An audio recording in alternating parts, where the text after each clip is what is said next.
When someone says, "What's yours is mine," does it go both ways? My husband Ethan made 6 figures at his family's nursing home chain, but shared none of it. I worked at a homeless shelter for minimum wage while he bought Rolexes and made me beg for grocery money. I had to ask permission to buy tampons, and he'd make me wait until next month if he thought I was using too many. When I needed $20 for my sister's birthday dinner, he made me promise to only order water and a salad. "You're too emotional to handle money, which is why you chose a bleeding heart career instead of something profitable," he'd say while spending more on one dinner than I made in a month. He monitored all my texts and emails, and said his family's lawyers would destroy me if I tried to leave. He told me they'd make sure I ended up homeless like the people I wasted my life helping. When I got pregnant, I cried because I'd always wanted to be a mother, and because I was terrified of how Ethan would react. He calculated how much the baby would cost and scheduled an abortion for the next week. I begged him to let me keep it, but he said I'd proven I couldn't even manage grocery money, so how could I manage a child? He made me pay him back for half the procedure from my food budget, while I cried myself to sleep every night for months. The worst part was how he'd bring it up whenever I asked for anything, like I owed him for saving me from ruining my life with a baby. But then federal investigators showed up at his family's nursing homes with warrants and camera crews. They'd been billing Medicare for dead residents and drugging elderly people who complained about abuse. Ethan's father and uncle got arrested on live television, while law enforcement froze all their assets, including our bank accounts. Ethan came home screaming that I needed to find a real job immediately to support us through this temporary setback. But then something amazing happened. My shelter got a massive federal grant and offered me the director position because I was the only one with the right degree. The salary was triple what I'd ever made, while Ethan now had nothing after lawyers took everything. We moved into a tiny apartment near my work because he couldn't afford his BMW anymore. Suddenly, he was the sweetest husband in the world, making my coffee and packing my lunch with little love notes. He wrote out a budget for my salary showing how we could live comfortably if I let him manage the money again. "We're a team, and teams share everything equally," he said while trying to get my bank password. I opened my own account and changed my direct deposit without telling him. When he found out, he cried actual tears, saying marriage meant sharing everything. "You financially abused me for 5 years and made me beg for tampon money," I said while he followed me around the apartment. He swore he'd changed and that losing everything taught him what really mattered. But I knew he just wanted access to my money because no one would hire him with his name all over the news. He started love-bombing me with flowers from the park and elaborate dinners from groceries bought with food stamps. I filed for divorce thinking I'd finally be free from him. Ethan laughed, saying his prenup meant I'd get nothing from the marriage. The problem was, he had nothing left to protect while I was now making good money. My lawyer explained that since I'd been supporting him, I'd have to keep paying him alimony. Ethan showed up to mediation in his last designer suit with a lawyer he'd paid using his mother's jewelry. He argued that he'd supported me for years, so now it was my turn to support him forever. The mediator suggested we split things evenly, but Ethan wanted more than half of everything. He said he was traumatized by his family's crimes and needed my financial support to heal from the trauma. My lawyer told me to stay quiet even though I wanted to scream at his lies. I sat there realizing I'd escaped his abuse just to become financially responsible for supporting my abuser. Ethan smiled at me the same way he used to when denying me money for groceries. "What's yours is mine, baby, just like when I had the money and you had nothing." His lawyer kept pushing for maximum support, saying Ethan deserved to maintain his lifestyle. They wanted most of my salary, plus health insurance and retirement funds. Ethan Fate cried about how I was abandoning him when he needed me most. He said I was heartless for leaving him during the worst time of his life. The mediator actually seemed to feel sorry for him, which made me sick to my stomach. I finally stood up to leave because I couldn't listen to him playing victim anymore. Ethan grabbed my wrist hard enough to leave bruises and pulled me back down. His lawyer pretended not to see while mine was busy with her phone. I yanked my arm away and headed for the door, but Ethan followed me into the hallway, still gripping my arm. "I wonder how your religious shelter board would feel about their new director being a baby killer," he said with that same smile from our wedding day. "All those Catholic donors finding out you had an abortion because a baby would inconvenience your career." He pulled out his phone and showed me an email draft addressed to every board member with my medical records attached. "Give me everything I want, or I hit send right now, and you lose the only job you've ever been proud of." I stood there frozen in that hallway, staring at his phone screen, with my medical records attached to an email draft addressed to every single board member. The abortion I'd paid him back for from my food budget was now his weapon to destroy the only good thing in my life. My arm throbbed where he'd grabbed me, and I could already feel the bruises forming under my sleeve. His finger hovered over the send button while he watched my face with that same satisfied look from when he used to deny me grocery money. My hands started shaking as I pulled out my own phone and held it up like I was checking a message. I angled it toward his screen and started taking photos as fast as I could while he was still gloating about his plan. He was too busy enjoying my fear to notice what I was doing with my phone. The camera captured the email draft, clearly showing my medical records and all the board members' email addresses lined up in the recipient field. He kept talking about how I'd ruined his life, and now it was his turn to ruin mine. I took 3 more photos, making sure I got everything, including his hand holding the phone. Without saying anything, I turned and walked away from him toward the elevator. "You have 48 hours to agree to my terms or I hit send," he called after me down the hallway. My lawyer Greta was still in the mediation room gathering her papers, completely unaware of what had just happened out here. I kept walking without looking back, even though every part of me wanted to run. The elevator took forever to arrive, and I could feel him watching me from the hallway. When the doors finally opened, I got in and pressed the button for the parking garage. My legs were shaking. So bad I had to lean against the wall to stay upright. In my car, I locked the doors and pulled up the photos I'd taken on my phone. They showed everything clearly, including the email draft with my medical records and every board member's email address. My wrist was already turning purple where he'd grabbed me, and I knew I needed to document this too. I rolled up my sleeve and took photos of the bruises forming in the shape of his fingers. The marks were getting darker by the minute, and I took photos from different angles to show everything.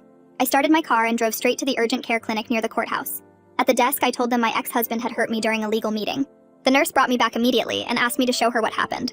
She took photos of the bruises on my wrist with their camera and wrote down everything I told her.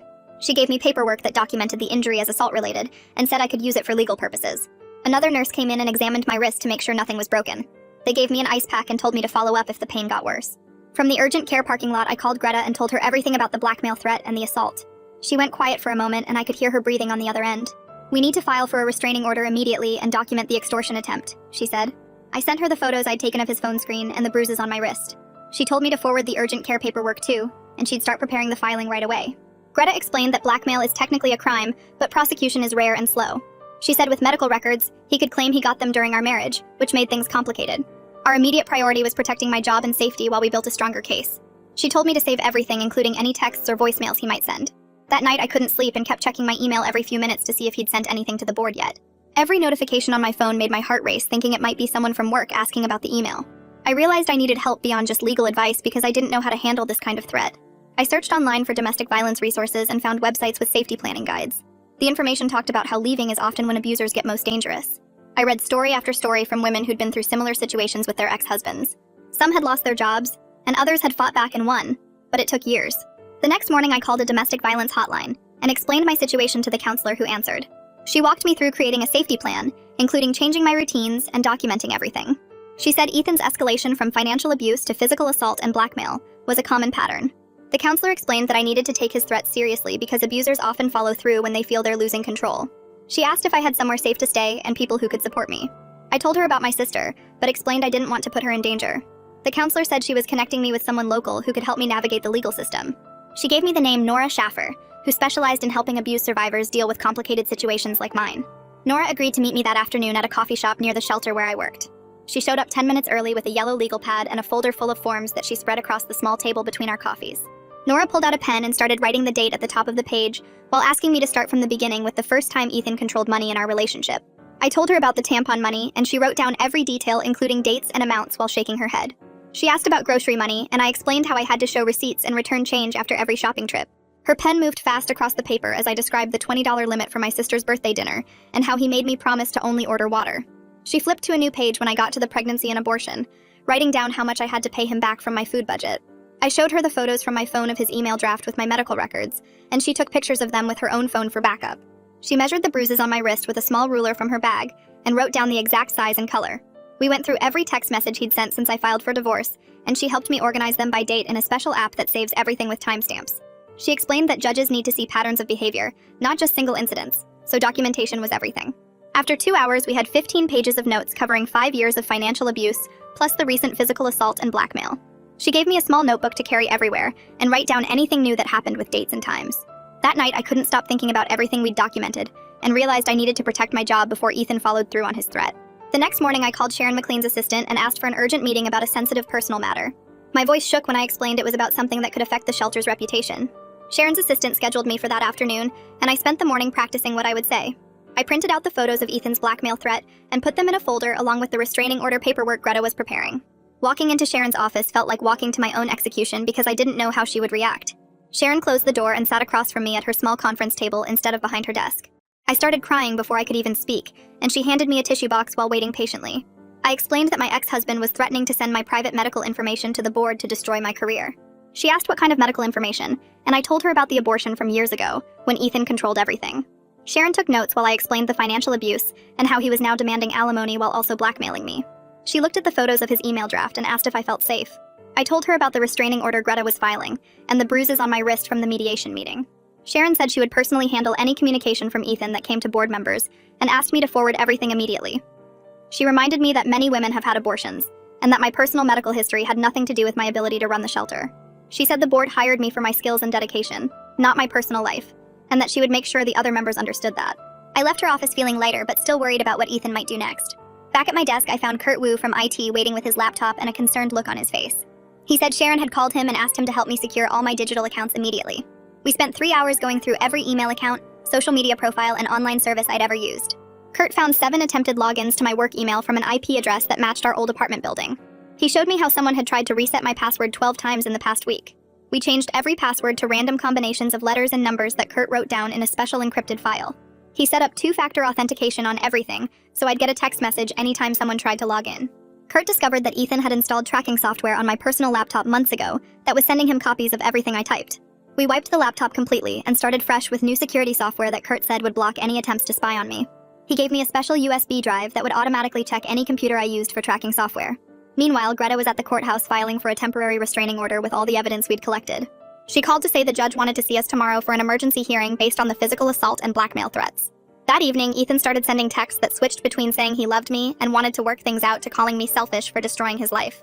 One message said we were meant to be together, and the next said I was heartless for abandoning him when his family was in crisis. I screenshot each message and forwarded them to Greta without responding, even though I wanted to tell him to leave me alone. He sent 15 texts in 2 hours, then switched to calling and leaving voicemails that got increasingly angry. His final voicemail that night said I had 24 hours left to accept his settlement offer, or he would make sure everyone knew what kind of person I really was. 3 days passed and he still hadn't sent the email to the board, but I checked my phone constantly expecting to see it. Nora called to check on me and explained that this was typical behavior for abusers who use threats to maintain control. She said he was waiting to see if I would cave to his demands, because actually following through would mean losing his leverage over me. The restraining order hearing was scheduled for the next morning, and I spent hours organizing everything into a binder with labeled tabs. Greta said preparation was crucial because we'd only have 15 minutes to present our case to the judge. I printed every text message, organized the photos by date, and made copies of the urgent care records showing my bruised wrist. That evening, my phone rang from an unknown number, and when I answered, a man introduced himself as Micah Blair from the Tribune. He said he was covering the nursing home scandal and wanted to ask about my connection to the family. I started to hang up, but he quickly said he wasn't looking for a quote, just background information about the family dynamics. We ended up talking for an hour off the record about financial abuse in wealthy families and how it stays hidden. Micah told me his investigation found 3 former nurses who faced similar threats when they tried to report the Medicare fraud years ago. Each one got letters threatening to expose personal information or destroy their careers if they went to authorities. The family's lawyers had a whole system for digging up dirt on employees and using it against them. One nurse had her DUI from college sent to every hospital in the state when she tried to file a complaint. Another had photos from her divorce leaked to her new workplace after she talked to investigators. Micah showed me copies of the threatening letters, and they all had the same tone as Ethan's threats to me. He said the FBI was now looking into these patterns as part of the larger case, but it would take months before anything happened. The next morning at work, I noticed people whispering and looking at me weird in the hallway. My assistant pulled me aside and said someone saw Ethan sitting in his car in the parking lot yesterday afternoon just watching the building. Security checked the cameras and confirmed he'd been there for 3 hours before they noticed and asked him to leave. Sharon called me into her office and suggested I work from home for a few days while they figured out better security measures. She arranged for a guard to walk me to my car, and I saw 2 other staff members watching from the windows. The restraining order hearing was set for that Friday, and I spent the whole week organizing my evidence binder. When we got to court, Ethan showed up with his lawyer, who immediately started arguing that divorce proceedings required communication between parties. The judge looked through my photos of the bruises and the screenshots of the blackmail threat, while Ethan's lawyer kept talking about how this was just a misunderstanding. She asked Ethan directly if he'd grabbed me, and he said we were just having an emotional conversation about our marriage. The judge wasn't buying it, and granted a temporary restraining order, but with specific provisions about the divorce proceedings. The order said no direct contact except through lawyers, and he had to stay 500 feet away from me and my workplace. Within 2 hours of leaving court, my sister called crying because Ethan's mother had just called her. His mother said I was being cruel to her son during the worst time of his life, and that I should be supporting him through his family's crisis. My sister hung up on her, but then got 3 more calls from different numbers, all from Ethan's relatives. The financial hearing 2 weeks later was even worse than I expected. Ethan's lawyer argued he couldn't work because of trauma from his family's arrests and the public shame. They brought a therapist who testified that Ethan was suffering from severe depression and anxiety that made employment impossible. My lawyer pointed out that he seemed fine enough to stalk me at work, but the judge said mental health issues were complex. The judge set temporary support at $2,800 a month, which was almost half my take-home pay. I sat there doing math in my head, realizing I'd have to move to an even smaller apartment. Sharon arranged emergency meetings with our biggest donors to get ahead of any potential scandal. She explained that I was going through a difficult divorce, but the shelter fully supported me and trusted my leadership. The first donor, an older woman who'd been supporting us for years, said she understood and doubled her donation. The second donor, a conservative businessman, expressed concerns about the shelter's reputation and said he needed to think about his continued support. Sharon spent an hour reassuring him, but I could tell he was already planning to pull his funding. 3 nights later, I was coming home from the grocery store when I saw Ethan standing across the street from my apartment building. He was technically 501 feet away, according to the measuring app on his phone that he held up and waved at me. I called the police, but they said since he wasn't violating the exact distance requirement, there was nothing they could do. The officer suggested I go inside quickly and document everything, which I did while watching Ethan pace back and forth for another hour. That night, I woke up at 3 a.m. with my heart racing and couldn't catch my breath. My hands were shaking and I felt like the walls were closing in on me. I called Nora, who talked me through breathing exercises and then connected me with a trauma therapist who specialized in domestic abuse survivors. The therapist got me in for an emergency session the next day and explained that my body was responding to ongoing threat and hypervigilance. She said panic attacks were normal for people in my situation and taught me grounding techniques to use when I felt overwhelmed. Meanwhile, Greta discovered something disturbing when reviewing my work email security logs. Kurt from IT had been monitoring my accounts and found 12 password reset attempts from an IP address in the public library near Ethan's apartment. The attempts happened at different times over the past week, always failing because of the two-factor authentication Kurt had set up. Kurt pulled the complete server logs showing the exact times and locations of each attempt, which we added to our growing evidence file. 2 weeks into the restraining order, Ethan's lawyer sent Greta a settlement proposal that made my stomach turn. They wanted me to pay $3,600 a month in alimony for 3 years and sign a comprehensive NDA about everything. In exchange, Ethan would destroy the medical records and stop all contact attempts. Greta read it to me over the phone and said it was extortion with extra steps, but wrapped in legal language to make it look legitimate. I told Greta there was no way I'd agree to paying him that much money just to keep him quiet about something that wasn't even illegal. She called the police station right away and scheduled an appointment with a detective who handled extortion cases. The next morning, I sat in a small gray room at the station while the detective typed up my statement and looked at all the photos I'd taken of Ethan's phone screen. He leaned back in his chair and explained that cases like mine rarely went anywhere because prosecutors needed rock-solid proof, and my ex could claim he got those records during our marriage. I left the station feeling like the system wouldn't help me, but at least there was now an official record of what Ethan was doing. That afternoon, Micah called asking if I'd seen his new article about financial abuse during divorce proceedings. I pulled it up on my computer and my hands started shaking as I read descriptions that matched my situation almost exactly, even though he didn't use any names. Within hours, the article had thousands of shares and my inbox filled with messages from women telling me their own stories about paying alimony to abusive exes. Some had been through worse than me, and reading their experiences made me feel less alone in this nightmare. 2 weeks later, we had another mediation session scheduled, and I slipped my phone into my pocket with the voice recorder app already running. Ethan sat across from me doing that fake concerned face while his lawyer talked about reasonable settlements and moving forward. Then Ethan leaned forward and said he still had those medical records ready to send if I didn't cooperate with his terms. His lawyer quickly tried to change the subject, but I'd gotten what I needed on the recording. Greta listened to it afterwards and said it might not work in court since recording laws were complicated, but it could help with the criminal charges. I brought the recording to the detective, who said he'd send it to the district attorney's office for review. He sat me down and explained that I shouldn't expect much because these cases moved slowly and prosecutors had bigger crimes to worry about. He suggested I focus on protecting myself through the civil courts and document everything Ethan did from now on. Sharon called me into her office the next week and closed the door behind us. She explained that the board had voted to support me, but they wanted to see specific performance goals met to keep their confidence in my leadership. I'd need to increase donor engagement by 20% and maintain current service levels while dealing with all this personal chaos. My job was safe for now, but I could feel everyone watching me more closely than before. 3 days later, Kurt knocked on my office door looking worried. He'd been monitoring our donor database when he noticed an anonymous email sent to our biggest supporters with weird comments about the shelter's leadership making questionable moral choices. Kurt traced the IP address through the email headers and found it came from a public library computer right near where Ethan lived. We printed everything and added it to the growing pile of restraining order violations. The contempt hearing happened 2 weeks later in a courtroom that smelled like old coffee and cleaning supplies. The judge reviewed the evidence about the donor email and looked annoyed but not surprised. She fined Ethan $500 and warned that next time would mean jail, but I could tell from her tone she'd said this to lots of people who never actually went to jail. I sat there watching Ethan smirk because he knew the fine meant nothing, and he'd just be more careful next time. My therapist's office had those generic beach paintings that were supposed to be calming, but I spent most sessions staring at the carpet instead. She helped me understand that what hurt most wasn't just the abortion itself, but how Ethan turned my grief into a weapon against me. She reminded me that millions of women have abortions for all kinds of reasons, and his attempt to shame me showed his character, not mine. We worked through breathing exercises for when the panic attacks hit, and she taught me to recognize the physical signs before they got bad. After 3 months of back and forth with lawyers and court dates and violations, we finally got to a settlement conference. Greta spent 6 hours in that conference room fighting for me while I sat in the hallway checking my phone every 2 minutes. She came out looking tired but said we'd reached a deal for 18 months of reduced alimony with strict enforcement of the restraining order. It wasn't perfect, but it meant I'd only be paying him half of what he originally wanted, and there would be real consequences if he contacted me again. The judge reviewed our agreement and extended the restraining order for 6 more months with specific language about digital harassment and third-party contact. She made it clear that any emails to donors or board members would count as violations, even if Ethan used fake accounts or had someone else send them. The order also covered social media and any attempt to damage my professional reputation through online posts or anonymous messages. I walked out of that courthouse knowing I had some protection, but also understanding that piece of paper wouldn't actually stop Ethan from trying to hurt me if he really wanted to. 2 days later, Kurt burst into my office holding his laptop and showing me an email that had just gone out to our entire donor list from something called Concerned Citizen 847, with the subject line, "Questions about your shelter leadership."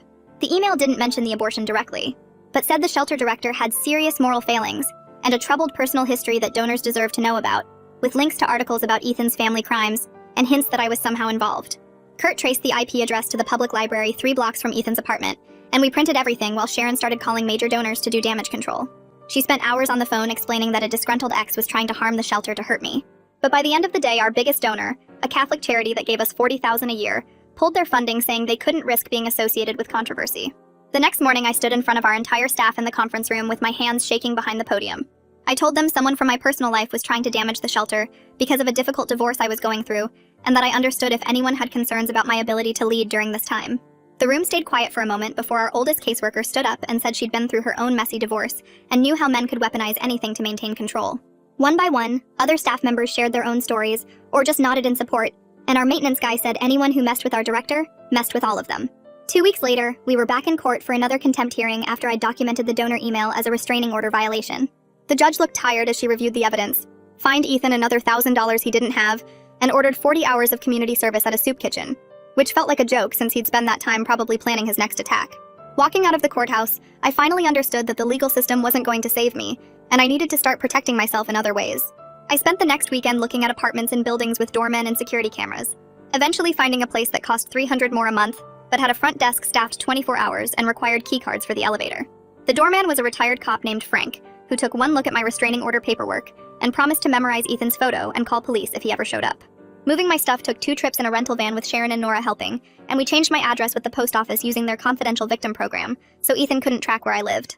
3 months after that hallway confrontation, Greta called to say we'd reached a final divorce settlement with 18 months of reduced alimony at $800 a month, instead of the $2,000 Ethan originally wanted, plus strict enforcement of the restraining order with criminal penalties for any violation. I sat in her office signing paper after paper, writing my name next to spots marked with yellow sticky notes, feeling both relief that it was ending and rage that I'd be sending checks to my abuser for the next year and a half. The next week, Sharon called me into her office where 3 board members sat around her conference table looking serious. They offered to renew my contract, but with quarterly performance reviews to ensure stability during this transitional period, which meant they'd be watching everything I did and could fire me if Ethan caused more donor problems. I accepted because I needed the job and knew I'd proven myself before and could do it again, even with them breathing down my neck. Nora suggested I join a support group she knew about that met Tuesday nights in a church basement, and at first I resisted because I didn't want to sit around talking about feelings with strangers. But I went anyway, and found 12 other women who understood exactly what I was going through, including 3 who were also paying alimony to their abusers because they'd been the higher earners when they finally escaped. One woman had been paying her ex for 3 years while he lived with his girlfriend, and another's ex had gotten half her retirement even though he'd gambled away their savings, and hearing their stories made me feel less alone and less crazy for being angry about the unfairness of it all. 6 months after that hallway confrontation where Ethan grabbed my wrist and threatened me with those medical records, I was seeing my therapist twice a week and had managed to save $3,000 in an emergency fund that Ethan couldn't touch. My body stayed on high alert with every unexpected sound making me jump, and every unknown number on my phone making my chest tight, but I was learning to breathe through the panic and remind myself that I'd survived worse and could handle whatever came next. Micah called one afternoon to follow up on the nursing home story and mentioned that Ethan's father had just taken a plea deal that included 4 years in federal prison for Medicare fraud. He said Ethan's name kept appearing in every article about the family's crimes, making him basically unemployable in any legitimate business, which explained why he'd gotten more desperate about the alimony money lately. After we talked, I spent the entire weekend at my bank and on the phone with credit agencies, freezing my credit.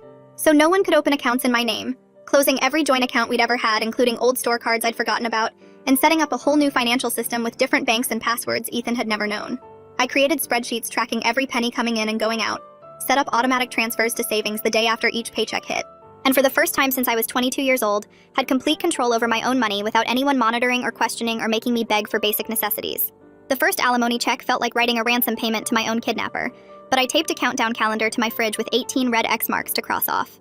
Every month I'd transfer the money, then immediately move the rest into savings accounts he couldn't touch, while tracking every penny in color-coded spreadsheets.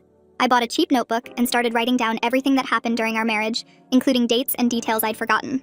3 months into paying him, Ethan's lawyer sent a letter claiming he needed more money for mental health treatment after the trauma of his family's crimes. Greta called me within minutes of getting the letter and told me not to worry because she had 12 documented restraining order violations ready to file. She faxed back 3 pages of police reports and court records showing every time Ethan had broken the no-contact order. The lawyer never responded, and we heard nothing for weeks until Ethan showed up at my office parking garage despite the restraining order. Security called the police while I sat in my locked car watching him pace around looking for me. 8 months after that horrible hallway confrontation, Sharon called me into her office with the biggest smile I'd ever seen on her face.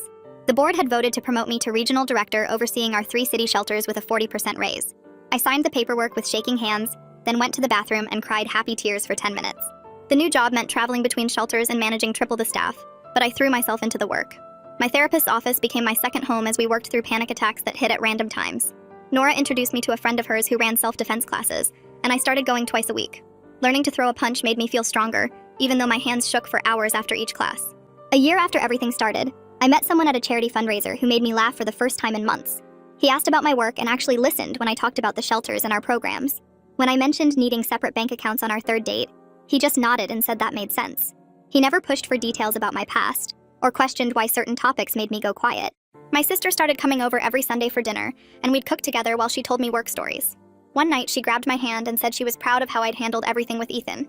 She said watching me stand up to him taught her to never let anyone control her money or her choices. We started a tradition where she'd come with me to deposit the alimony check, then we'd get ice cream after. 14 months into the payments, I started putting together a guide about financial abuse based on everything I'd learned.